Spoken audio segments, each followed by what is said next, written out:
சரி. நான் வந்து 1000 வாங்கினேன். அப்படியா? 4 முட்டை போட்டாங்க எடுத்து போய் வரிச்சு சாப்பிட்டேன். அட கூமுட்டா.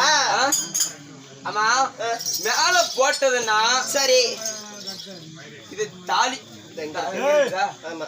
மேல போட்டதுன்னா தாலி. சரி. கீழே போட்டதுன்னா மெட்டி. மெட்டி. சரி. சைடுல போட்டதுன்னா அது தொழுக்கு தொழுக்குன்னு ஆடுது இல்ல கம்மல். என்ன இதுக்கு ஆடுதா? அது பேர் என்னது? கம்மல். கம்மல். ஆமா. அப்படித்தான் ஏதோ தோடு. தோடு. கம்மல். அதுதான் கேட்டேன் உனக்கு. இந்த தாலி போட்டது யாரு? சரி. அது கொஞ்சம் கூறு சொல்றீங்க. சொல்லு.